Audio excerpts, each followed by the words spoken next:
Hi, everyone, and thank you for joining us today for this webinar on the Informatica Cloud Spring 2014 release.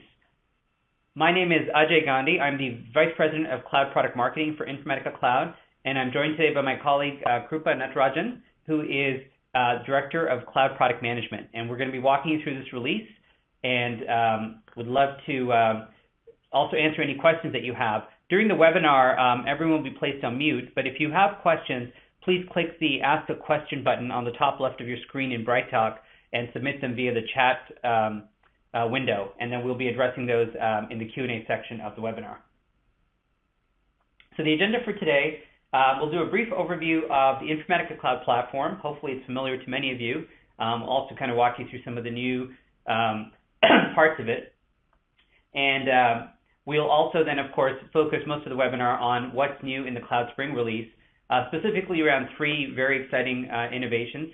One is a cloud designer for both technical and line of business users. The second is significant enhancements to our real-time app integration capabilities, particularly for hybrid use cases for on-premise and cloud. And the third is some enhancements to our SAP connectivity. So without further ado, let's plunge into it.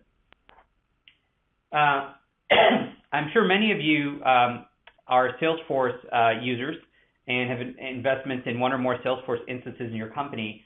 And what I wanted to do here was just talk about the Informatica Cloud Platform. And one of the core use cases that customers use this for is to deal with the life cycle of their cloud applications. Salesforce is probably the most common one, but this could also be true for Workday or Marketo or NetSuite or other SaaS applications that you have. And typically, everyone is at different levels of maturity in their implementation of their Salesforce or other cloud applications.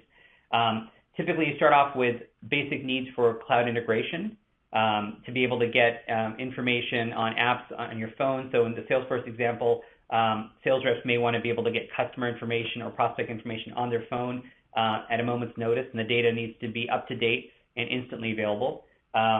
As they mature, you may get new sandboxes and build more custom functionality. So you need to be able to also be able to test that data before you put it into a production instance. And then over time, people tend to customize their Sales Cloud or Service Cloud implementations, add new fields, bring in new data sources, do more transformations and filters, and so on.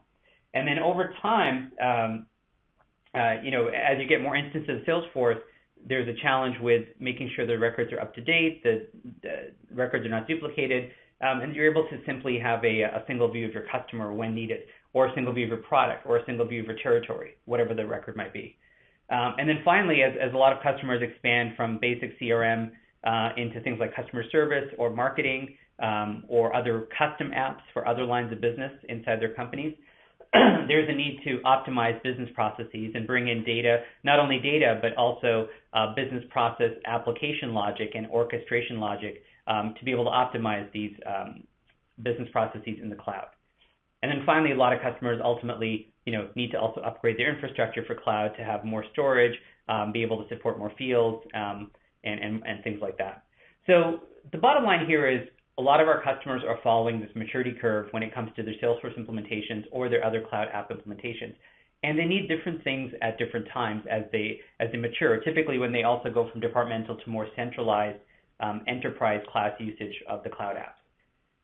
And the side effects is, a lot of people are suffering from challenges such as duplicate data, spending a lot of time doing admin, spending a lot of time sort of moving from one instance to multiple instances, or trying to figure out how to cleanse their data, or how to get a single view of a customer.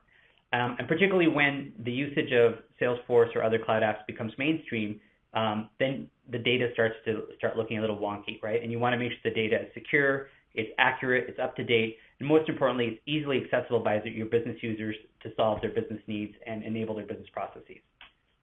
So you need more than just integration to make this happen, right? Integration is a great starting point. You integrate a few data sources, you do data synchronization, data replication, but as your maturity level grows with your Salesforce implementation, you need to do dev and testing for sandboxes. You need to make sure the data is constantly being cleaned and maintained and verified as it moves from one place to another. You also need to be able to deal with multiple Salesforce instances, and that means knowing, where the system of record is. What is the definition of a customer? What is the definition of a product? What is the definition of a territory? What is the definition of a service record, right, or a service request? And making sure that that information is the same everywhere in your company. And then finally, being able to optimize your business processes and doing app-to-app real-time integration to be able to optimize across multiple cloud apps like, say, Salesforce and NetSuite or Salesforce and SAP, et cetera. And that's really this maturity level and this getting control of your data is really the problem the Informatica Cloud Platform is built to solve. We have the broadest portfolio in the industry to solve these problems for your cloud and hybrid environments, right? Starting from cloud integration all the way to cloud test data management, cloud data quality, cloud MDM or master data management, and of course, real-time cloud process automation. And we have a lot of our customers are starting at the integration point, as I mentioned, and moving sort of up the maturity curve, right? So we have a lot of customers that have now implemented TDM or MDM and are doing a lot of real-time integration use cases with Informatica Cloud. And the great thing is, as we all know, it's not just Salesforce that's driving this shift to the cloud and shift to hybrid, right? There's a lot of other SaaS ecosystems out there. And the great news is Informatica now supports over 100 different connectors for all of the common applications and data sources that our customers need, from NetSuite, Amazon Web Services such as Redshift and RDS and Kinesis, to, of course, SAP and Oracle, and then a whole plethora of other SaaS-based apps out there from Marketo to Eloqua, Workday, LinkedIn, and Zuora. And we have more coming every month, so check out our website at informaticacloud.com for the latest information. The other thing I wanted to quickly point out before we go into the spring release is the phenomenal growth of the Informatica Marketplace. This is the world's leading marketplace for integration and data management applications and reusable templates. So the marketplace ended 2013 with over 1,100 different apps that are available for download. These are apps built by Informatica. A lot of the apps are built by our ISV partners or OEM partners or SI partners. So there's a huge partner ecosystem that's been built around the Informatica Cloud Platform that's available to all of our customers to augment and extend the functionality that they want to use Informatica Cloud with. And there's over almost 1,200 solutions related to data integration, data quality, data management, and cloud data integration. And more than half the solutions in the marketplace are free. Some of them are definitely to pay for, but a lot of them are free because we want to just share that innovation, or our partners want to share their innovation. And we also have increasingly customers donating some of the interesting templates and designs and apps that they've built back into the marketplace for the community to use. We've seen over 130% year-over-year increase in the number of visitors to Marketplace, and we definitely recommend that you go check it out at marketplace.informatica.com. Particularly, as you'll see with the Cloud Spring release, we've added even more features that will make the Marketplace more valuable over the next few months and years for your company's use cases around cloud integration and data management.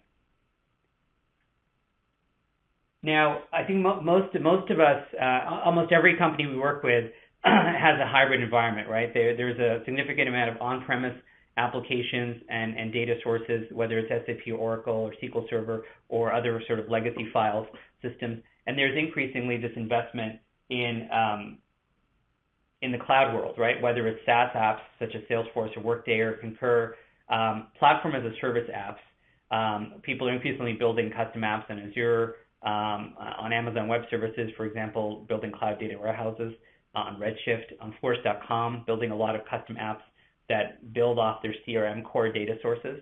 And then, of course, linking and social apps, right? LinkedIn for a lot of HR activities, Twitter for media, Facebook for advertising and product launches, and so on.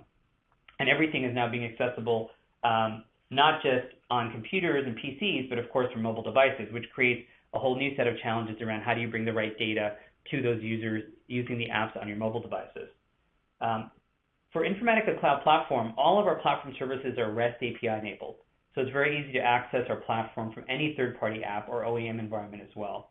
And you can see all the different capabilities we have around publish and deploy with custom integration and data management applications. We have a full set of SDK, APIs, designer, wizards, UI widgets and guides, templates, and process accelerators as part of our design and develop components of the platform. And then, of course, we have all of the data integration, data quality, B2B, real-time app integration capabilities as part of our data and process services, and full support for all the latest industry standards for data security, both for the cloud and for hybrid environments. So that's a quick overview of where we are with the Informatica Cloud Platform. Now let's go right into the Spring release, which is immediately GA and was actually launched last week on March 3rd. And we'll walk you through the highlights. The single biggest feature of this release is something that we're really proud of. It's called the Informatica Cloud Designer. Now, while our cloud integration already had wizard-based approaches for creating simple mappings, we had a lot of demand from customers, and we also saw where the industry was moving to have more powerful mapping design capabilities. So as part of our release, we're introducing the Cloud Designer. It's aimed at providing more power and self-service directly in a full cloud interface. So it's 100% cloud design. There's no infrastructure to download or manage. And now you don't have to go to the Power Center interface to design advanced integrations and load them to the cloud. Now with the Cloud Designer, you can do everything in the cloud. The second thing is the Cloud Designer is really designed for both the developer, like the integration developer, and the app user. So you think of somebody who maybe is a salesperson admin or a business analyst in charge of a NetSuite module or something like that, or a Salesforce admin. And now the Cloud Designer will be designed for them to be able to collaborate and speed up the velocity of their ability to go to market with new applications, new data, new apps for their business. It's also designed specifically to improve productivity for advanced integration use cases. Some of that is for the visual interface and major new capabilities around reusability. So even developers will have sort of a drag and design palette for advanced use cases that they want to design. The biggest capability in the designer is something we are calling Vibe Integration Packages, or VIPs for short, which we'll talk about in a second. But it's bringing the capability of Informatica Vibe, which hopefully most people are aware of as our Map Once, Deploy Anywhere engine that everything at Informatica is built on, all of our on-premise and our cloud products. And it brings you that seamless capability into the cloud and allows you to be seamless across on-premise and cloud environments. So our mantra for this release was really about democratizing integration inside your company. So we're making it a lot easier for a line of business app user, like a Salesforce admin, to be able to do integration as quickly and in as agile a way as they were able to create custom fields in Salesforce, for example. This enables staff administrators and business analysts to basically, by using a wizard, do point-and-click integration that before would have been too complicated. Now, and those app users are not limited to just doing very simple things or waiting for a developer to throw something over the wall. The app users can now do it themselves. For example, if you create some new custom fields in Salesforce, you may know that those fields are populated from SAP. So you can now create that integration literally as a Salesforce admin in a couple of minutes with a point-and-click wizard, leveraging a pre-built template or a Vibe integration package, as we call them. And for developers themselves, well, we've also given them new drag-and-drop palette and other point-and-click tools to make even the most advanced integration easier for developers to create, to reuse, and more importantly, to share with other developers or with their business users. So let's talk a little bit more about some of the developer benefits with the Cloud Designer. So one of the cool new features for developers is a visual palette where developers can now easily create advanced transformations and integration workflows. In the screenshot example, you've got Salesforce and MySQL storing different source data. And you can just drag and drop them into the palette and connect them up with arrows. And they instantly are able to propagate fields, rules, and other business logic across the integration workflow. You'll see a lot more of this when Krupa does the demo in a few minutes. But you no longer have to hand code each of these connections. So that's an awesome and significant improvement in advanced integration design.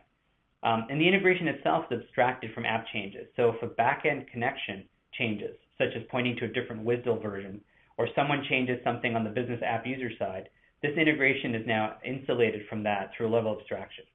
So you can do everything you want to do as a developer on the advanced side, knowing that the underlying connections won't break. And it's not just simple, right? You can do all the advanced scenarios, such as joining data from multiple sources, cloud and non-cloud, transformations in any order, expressions followed by filter, etc. There's a whole host of these that I encourage you to investigate when you have time. Another significant new feature is the ability to instantly configure API-based connectors. So now the interfaces are done with endpoints at the API level, not at the WSDL level. And this means that the secure agent will automatically self-upgrade to newer versions of connections when they're upgraded. And you no longer have to worry about doing that manually. And now developers, when they're connecting with sources and targets, they do it at the API level. They no longer need to worry about the low-level endpoint configuration details. So that means when an endpoint changes, someone changes the web service for SAP, for example, from A to B, this integration does not get affected because it's focused on the API level access to that data through a metadata layer. So now everything is at the metadata layer and everything is interacting through APIs, giving developers a significant increase in productivity when they're hooking up the integration endpoints. So parameterized templates is probably the most exciting part of this release. What parameterized templates mean is, as a developer, when you're defining an integration workflow, you can actually create variables around source and target connections, around filter conditions, and field mapping that get populated by the business app user at their design time. So now you're essentially creating fairly advanced complex integrations, but the complexity is abstracted away for the business app user. So the admin or the LOB IT person can focus on their business parameters, such as which fields you want to filter on, or which fields you want to map from A to B, since these are things directly related to their business expertise, and they don't need to worry about all the hand coding or customization of the integration workflow. So now, instead of having to create individual integrations every time somebody needs to integrate, the developer can create a single parameterized template, which is then used by multiple business app users and other developers to customize it for what they need for their business-specific requirement or their specific project enhancements. So the end result is a pre-built integration workflow that's ready for other users to configure. So speaking of those business app users, not only do they now have wizards and pre-built integrations, but now they have pre-built integrations that are advanced, that are sophisticated, multi-source, multi-target, complicated joins and transforms. Again, all of that complexity is hidden from the app user, since all they have to do is select an existing pre-built template and then plug in the business fields and business parameters that they know and care about. All the things that have been abstracted away have simplified life quite a bit for the application users without sacrificing any of the powerful capabilities. So now, when I create a new integration workflow as an app user, the designer kind of asks me which mapping this is based on. So now I can take an SAP to Salesforce mapping and instantly get all the definition that the developer had pre-built for me and add in the specific parameters that need to get filled in. So maybe I'm looking for orders over $10,000. So I filter out everything under that amount. Whatever the business logic is, I can now create it in my integration without having to know the details of the design. So all of this leads up to what we called Vibe integration packages, or VIPs. So this is really something that we think every integration developer is going to use, and every business app user is going to use when they're constructing their specific business-related integrations. And this totally redefines what integration agility is for most companies, not just in the cloud, but across cloud and on-premise and hybrid landscapes. So you can see here on the screenshot, we've got a whole bunch of Vibe integration packages, or VIPs, here. And some of them are pretty simple, like uploading contacts to Salesforce, but others are much more complicated, like SAP customers to Salesforce accounts, or NetSuite orders to Zuora cash billing.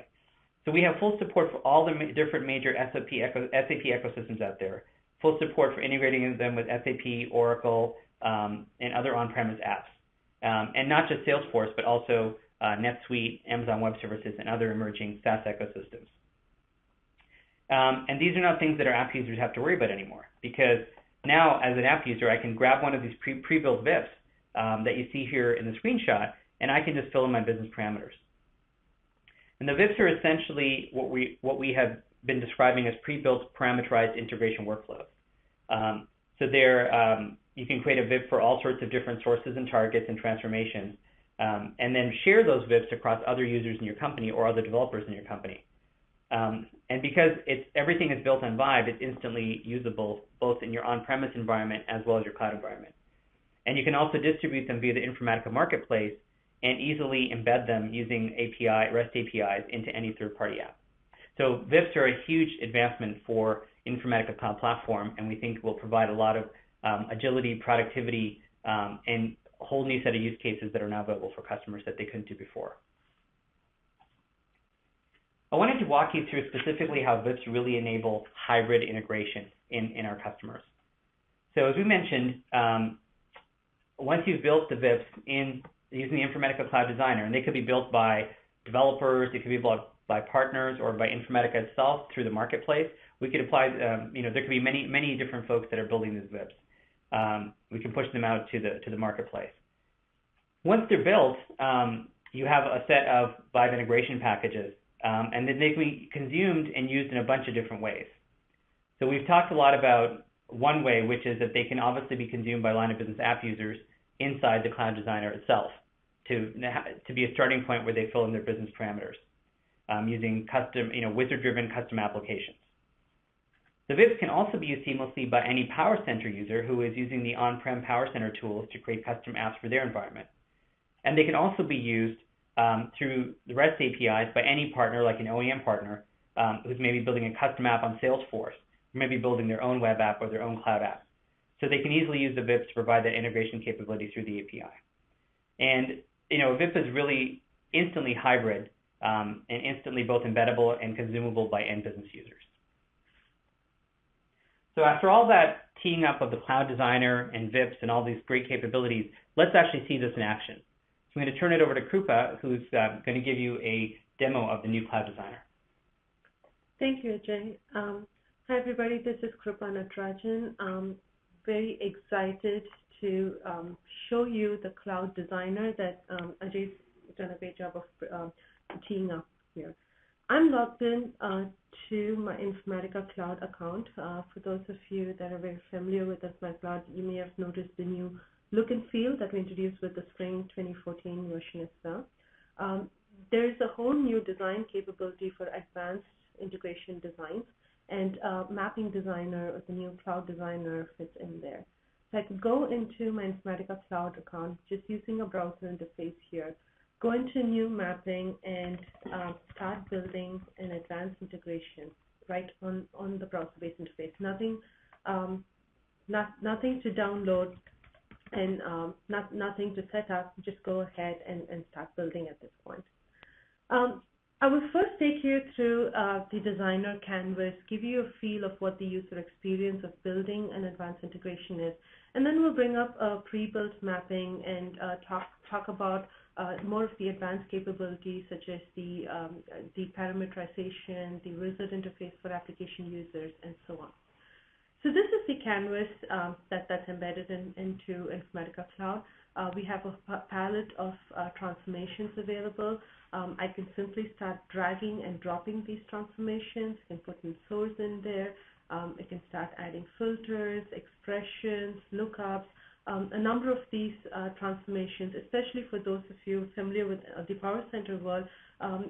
These transformations are pretty much anything that you would see in Power Center Designer itself.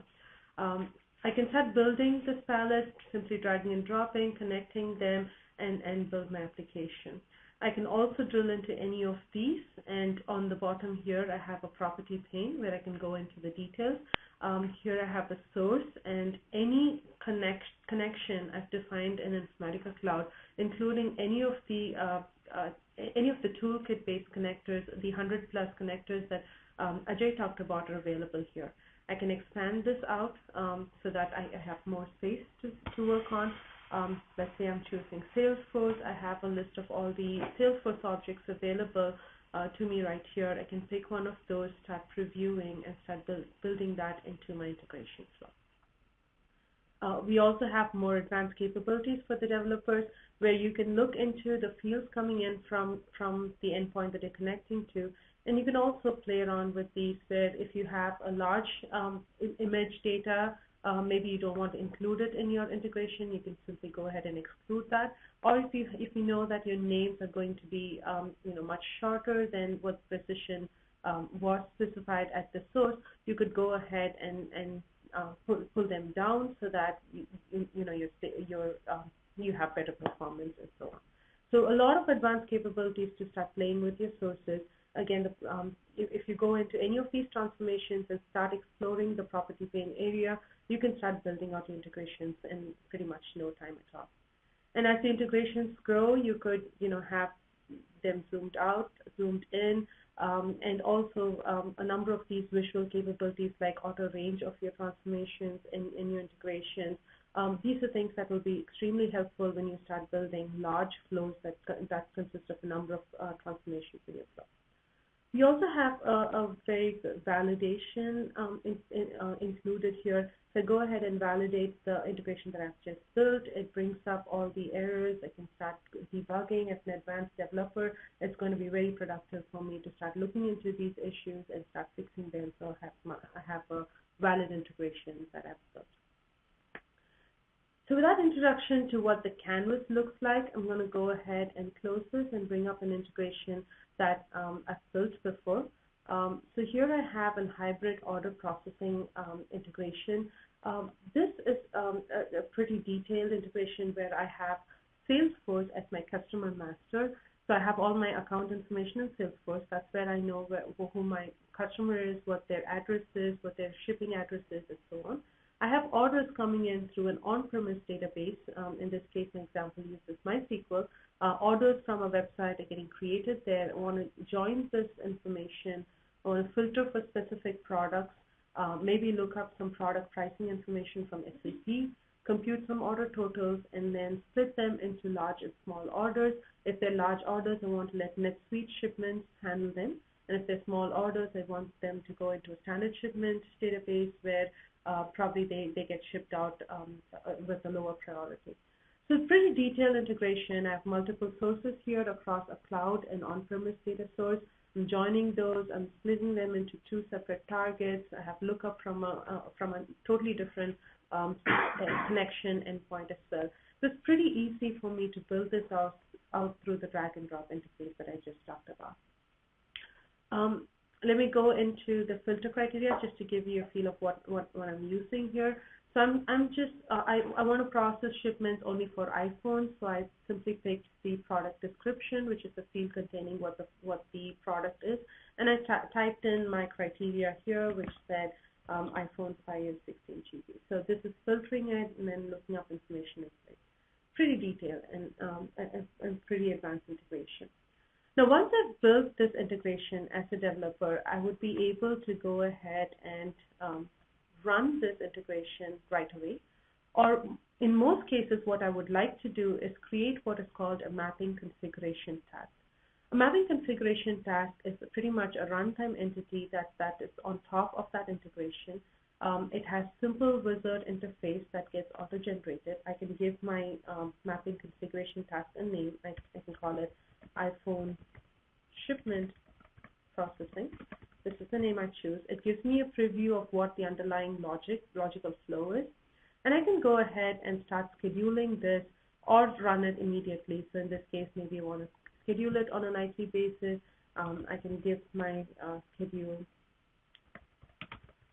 a name and pretty much make this a repeating process that repeats nightly or daily at a particular point in time. So once that's done, I can go ahead and save and run this. So there is a level of separation between your design time entity and your runtime entity, and what that allows me to do is, as a developer, I can go in here to my integration. I can see that there's a task, dependent task that's created out of it that's scheduled to run, which is processing iPhone shipments. But let's say I want to debug this logic or change the logic. Maybe I want to add another lookup into another database. I want to change my order computation logic over here. I can continue to make these changes without affecting that runtime entity that is scheduled to run on a periodic basis. As I can keep making these changes, I can continue to test them over here by running them independently. And once I've tested my changes, I can go ahead and deploy those changes to those runtime entities.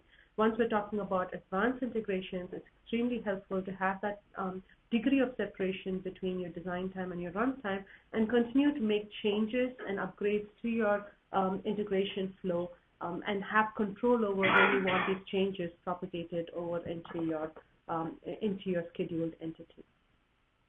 So I have all the details available to me in the status bar, so I know how many tasks are dependent, what the task status are, and what the status of the mapping designer itself. Now that said, now let's look into the scenario where I built this mapping for a particular type of product, but I want to make this available to a business user. So my business user, let's say an shipment administrator, Salesforce administrator, can come in and change the product description to say, I want to run this for a different kind of phone. What I can do here is, without allowing the business user access into this environment where they have the ability to change the logical flow, I can go ahead and convert this into a parameter. I can say this is my product filter, and then say give a label that the business user understands, say enter a product to filter by. Once I do that, this becomes a parameter in my flow. I can save and deploy those changes into my mapping configuration task. So as a developer, I've made this a reusable web integration package. So what that means is that I have built one underlying logic that my business users can use and build many different applications out of. So as a business user, I would go into apps, go into mapping configuration, and look into this shipment processing task that I had built before. I can go ahead and edit that task, and when I do so, I would get, you would notice that my wizard interface automatically expanded to include an additional step in the wizard. And when I go in there, that step in the wizard would allow me to enter a product to filter by. So I can say maybe a different kind of iPhone. I could say iPhone 5S 32 GB, and then go ahead and save and run this mapping. But where the flexibility really is enormous is that I can create another mapping configuration task, a brand new one, which I can say ship Samsung phones, and use the same underlying logic where I can select the same hybrid integration that I created before. I get a preview of what the integration does. And as a business user, I can go ahead and reuse that same integration that was built for me before. However, this time I want to filter by a different product criteria and say Samsung phone, and then go into the scheduler and run this on an hourly basis. So maybe I run this every 5 minutes, but run the other processing or the shipments on the iPhones once a day. So I can go ahead and create multiple mapping configuration tasks. And as a business user, I had full control over the filter criteria without having to go and really mess with any of the advanced integrations that I may not understand. So I'm working at a more wizard level interface. So the same wizard power that our business users had with data synchronization, data replication, and other custom applications that Informatica Cloud has been very successful with, we're putting that power in the hands of integration developers that they can go in and create any advanced integration, parameterize any aspect of it, and Informatica Cloud Platform will auto-generate a wizard interface for them. So that wizard interface now turns into a custom application that your business users can use and configure your integrations for. So very powerful a tool for enabling collaboration between your advanced users as well as your business users. One other innovative capability that we've introduced with the Cloud Designer is the way that these transformations are linked and the way that your fields actually flow through the integration. You may notice that I have only a single link going across my integration. For those of you familiar with PowerCenter and other tools, you may expect a number of these linkages depending on the number of fields that are coming on. These single links are more than just visually cleaner. They're actually rules that help propagate the fields through. So every transformation I go into has something called the incoming fields that determines what fields or what data flows down that pipeline, down that link into this particular transformation. Let me expand the property pane down below so you can get a better picture of what the fields are. The default is include all fields. So which means in this particular case, my Salesforce plus the MySQL orders combined had a total of 56 fields coming in, and I have them listed over here. The all fields rule is much more powerful than just a convenience. What this does is dynamically resolve the fields at runtime to map to any number of fields that are coming in from my sources. So for example, when I built this integration, my Salesforce had a certain number of fields. And after I built the integration, my Salesforce administrator logged into Salesforce and added a bunch of custom fields into that Salesforce org. Now I have more fields in my Salesforce than I had when I built the integration. As an integration developer, I'm shielded from those changes. I don't need to come and update my integration anymore because my all fields is a rule that will dynamically resolve to bring in those additional 5 custom fields that the Salesforce administrator added after I built the integration. So extremely powerful even in the default scenario where it can bring in additional fields that were added after my integration was built. So I don't have this constant back and forth of keeping my integrations up to date with changes that happen at the source, changes that my application administrator did or my DBA did. But the link rules can be much more powerful, where I can say if I'm particularly bringing only certain fields, then I can get rid of the all fields rule, and I can say include only fields of a particular type. So let's say I'm most interested in the shipping fields, so I can include only fields by a particular text or pattern, and I can configure them to say where the prefix starts with shipping underscore. So which means that any field that starts with shipping underscore, could be the shipping street, city, zip code, whatever. Those are the only fields that I'm interested in, and those are the only things that I want to bring in.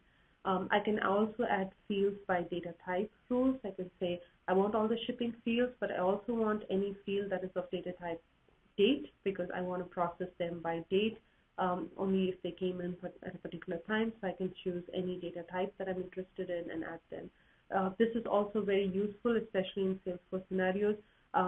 In most cases, Salesforce custom fields are indicated by the field name ending with _C. If I want to only grab custom fields, or maybe I want to exclude all custom fields, then I can include a rule that says have all fields that are of a particular pattern where they end with _C.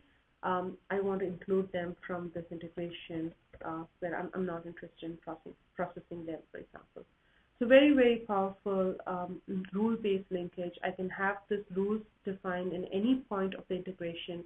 They can be as complex as you want them to be, and they're very dynamic and very helpful in processing generic scenarios. If I switch back into my default rule, I can do so. I can simply come in here and say I want to switch them back into my all fields, and pretty much every field will flow through at this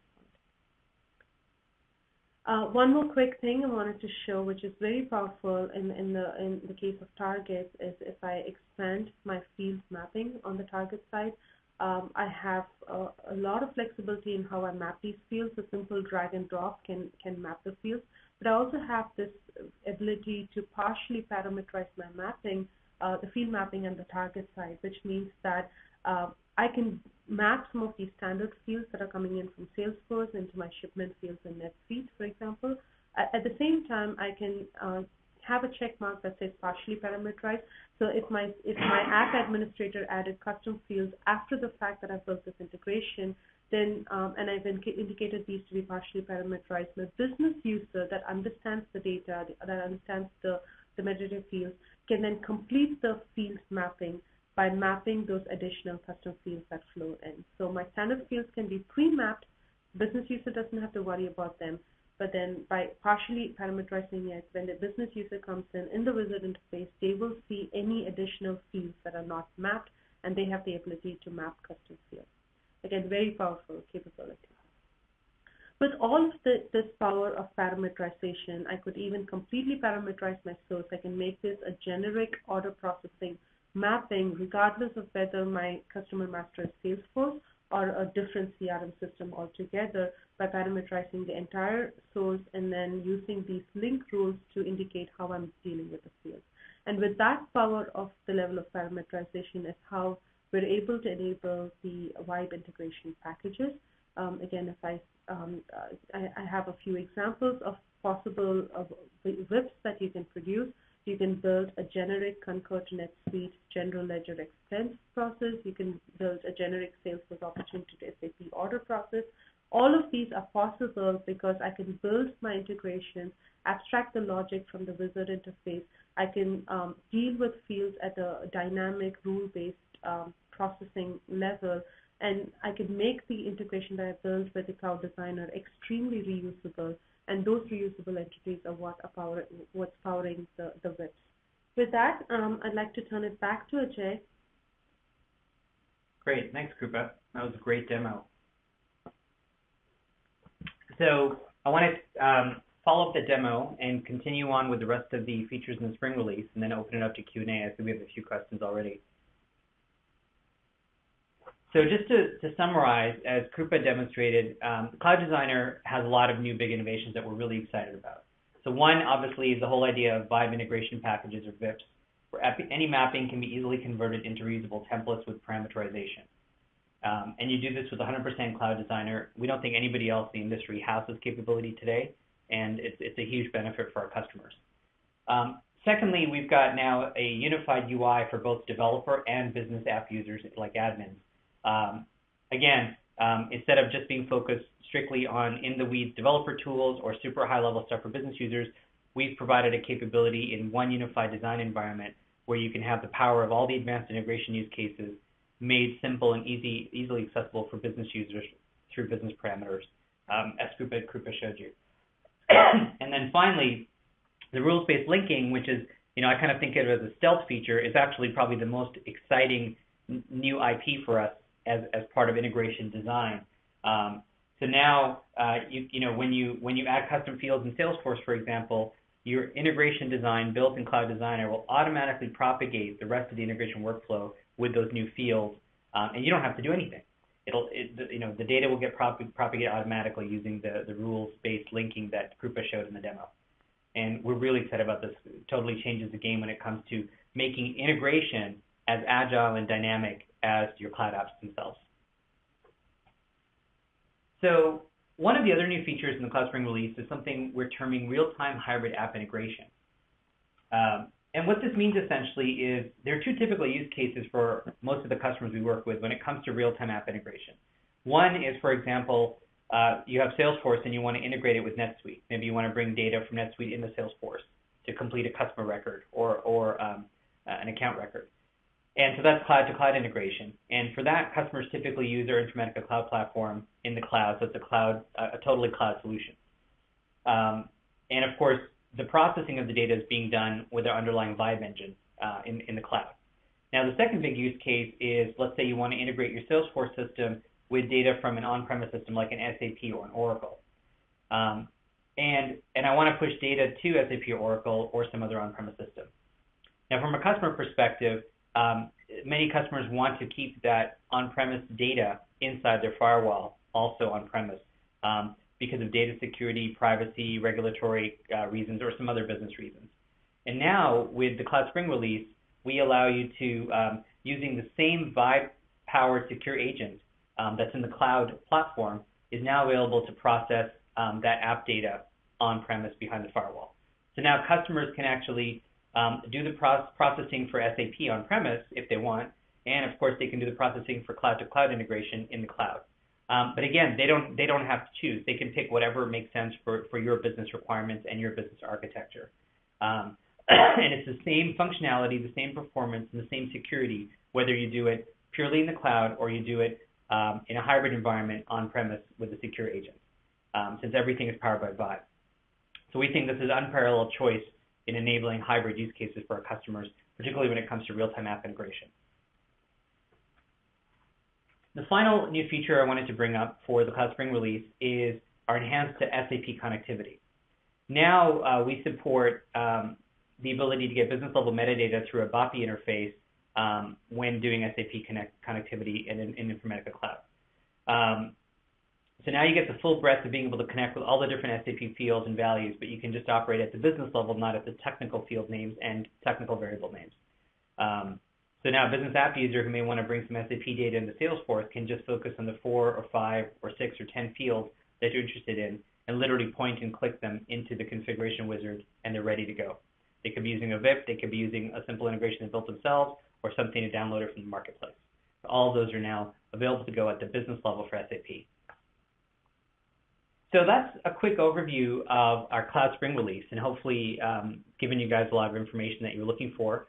If you want more information, there's a bunch of places we'd recommend you go look. One is on the Informatica Cloud community. You can see the URL here on the left, where you can find all the more detailed hands-on resources, user guides, release notes, and other upgrades. Also, you'll be able to get discussions and questions that other customers who've been using the product have, and answers from both Informatica and peer group folks. Also, if you go to the informaticacloud.com website and go to the advanced integration section, you can see a lot more detail around the Cloud Designer. There's a cool new demo that goes into some of the same things that Krupa did, maybe with some few different use cases, and there's a lot of information around the different features.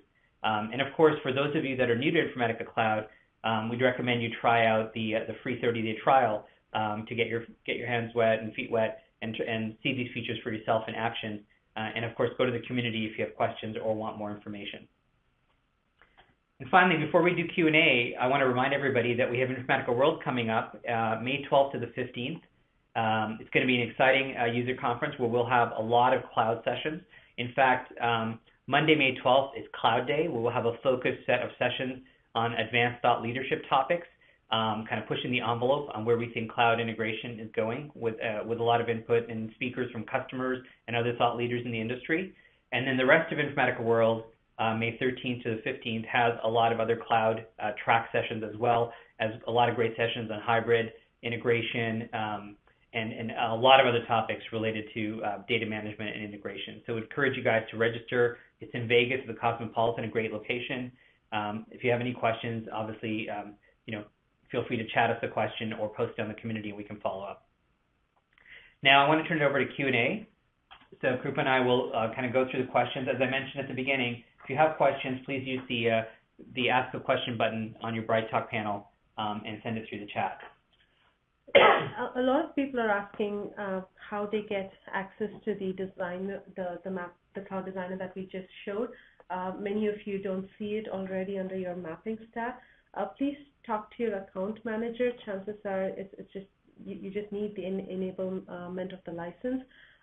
So please do talk to your account manager, and that should get you more information on how you get the feature. Okay, so let's go through the list and we'll start answering some of the questions. If we don't get to your question, we will follow up with an email. So rest assured, we'll send an email out to folks with the answers. So one of the first questions we have here is, someone's looking for an Epicor ERP connector, and also asking about web services as a connection option. So web services as a connector is available. I'll take the second part of the question first. Web services connector is available. The marketplace link that Ajay showed at the beginning of the presentation, you could go there and get that connector. It can be used as a source, and you could read from a web services source. Epicor ERP, I'm not sure at the top of my head if that is available, so we will get back to you on that. Again, if it is available, it will be listed in the available list of connectors. If it is not, then the Informatica Java-based connector toolkit is a toolkit that enables the connector to be built very, very rapidly by implementing the basic read and write operations with the web services that the application exposes. So we do not envision it to be a problem. It should be very easy to build if it's not already there. So I see somebody was asking about getting a copy of the slides, and I believe the whole webinar, including the slides, will be available on demand on BrightTalk. So you'll be able to go and look at it at leisure and get all the information that you need. Another question about Informatica being able to connect to social media sites like Facebook and Twitter using REST APIs. Yes, the Informatica Cloud connectors for Facebook, Twitter do use the REST API interface for implementing the connection. Again, these connectors are built using the Java-based toolkit that Informatica Cloud has, and on the other end, it leverages the REST API available from Facebook and Twitter to connect into the social media application themselves. Okay, that's a great question here on, does Informatica support integration with third-party cloud services like Amazon Web Services and Azure? And I'll take a bit of that and you can expand, Krupa. But yes, we definitely have integration with Amazon Web Services. Particularly today we have out-of-the-box connectivity for Amazon Redshift, Amazon RDS, and Kinesis, which is a real-time data streaming with a product called Live Data Streaming that we have here at Informatica. And I think we have even more things planned for linkages to Amazon and Azure. There was a question about, I think Krupa mentioned that some people may not be able to see all the different features in their cloud designer, and that could be based on the edition that you're on. So please check with your Informatica account rep, and they'll be able to walk you through different options for upgrading or different ways to turn on different views in the designer. And just to mention, Ajay, some of our customers may already have the capability included in their edition through some grandfathering. Again, just talk to your account manager and find out your situation. The question here about incorporating a human aspect of the workflow. That's a great question. There was a question about whether a human aspect can be incorporated in the workflow. If you have such capabilities, then Informatica has with the real-time product suite that we have, it has a full-fledged service and process integration and orchestration engine. So you can incorporate human workflows in there. You can have long-running sessions. For example, it could wait on an approval for as long as needed at some point. It could wait for events from external systems. Like, for example, it could wait on an opportunity turning to close, which may take many months. So long-running sessions, human workflows, all of those are key capabilities of Informatica's real-time product offering. Ajay touched upon it a little bit in today's presentation, but please go ahead and feel free to look at the literature on informaticacloud.com around that. So, Krupa, here's a great question on VIPs and business users. The question is, when a business user configures a mapping, can that parameterized mapping version be saved with its own name and schedule? Could I customize and deploy the same mapping 100 times for 100 different uses? Absolutely. So you saw me build a mapping on the canvas, and you saw me use a wizard interface to create a task, what we call mapping configuration tasks. These appear under the apps menu. You can create any number of mapping configuration tasks with separate set of parameters based on the same underlying mapping, and you can schedule them each to run differently. Absolutely possible. So here's a question on, can we embed or OEM the hybrid cloud product into a web-based application? And I would say yes, there's a full set of REST APIs that are specifically been designed to enable easy embeddability into any third-party app. That should be totally doable. Question on where Informatica Cloud is hosted. Informatica Cloud is hosted in our own data centers. We have an operations team that manages it. We have a number of the compliance and governance certificates. If you're interested, again, feel free to contact us through your account manager, and we'll be happy to share the public information. Okay. Let's go here. Where can I find a full list of existing VIPs? Marketplace is the best way to go. If you go to marketplace.informaticacloud.com, there is a cloud templates mall, which contains existing VIPs. With the Cloud Designer introduced with the Spring release, we expect the pace at which these VIPs will be created to be a lot more. And another thing that I want to quickly point out is when you're logged into Informatica Cloud, under configuration, there's available bundles. This is something that we introduced in our previous release, the Winter 2014 release, where we have a global repository. There's a number of pre-built templates and VIPs available through as bundles, which you can immediately provision into your org and start configuring and using. So check that out as well. So we'll take a couple of more questions, and then obviously we'll follow up the rest with email. Somebody was asking about they are on the 30-day free trial, and it's soon expiring, and they'd like to extend it. The best recommendation I have is to contact your account rep or to contact Informatica using the Contact Me button on our website in informaticacloud.com, and they'll be able to understand your specific situation and offer an extension as needed. And finally, there's a question here about dynamic updates when the fields are added. I'm assuming that it's through the schema, but you still need to change the destination source mapping. So that's a good question. Again, the dynamic field rules can bring those fields into your mapping. What happens to them on the target side, as I assume what the question is. Again, there's a number of ways you can do it. There's an option to map fields automatically by name. So if you have matching fields added on your target side, most data warehousing scenarios, if you're Salesforce administrator or app administrator is adding a bunch of fields to your app, you probably are adding fields on your data warehouse end as well. You could simply map them by name, so they would flow all the way to the target. You could use the partial parameterization that I demoed a little bit earlier, where you can let your business user complete that part of the mapping and indicate what needs to happen to those new fields that are propagated and route them to the relevant target field. Great. Thank you so much for all the questions, and we'll follow up with the ones we can get to. As you see on the screen, you can also tweet us at InfoCloud if you have any follow-ups, and we can also converse with you on Twitter. Thanks so much for joining us today, and please go to informaticacloud.com to try out the trial and learn more about all the features you heard about today.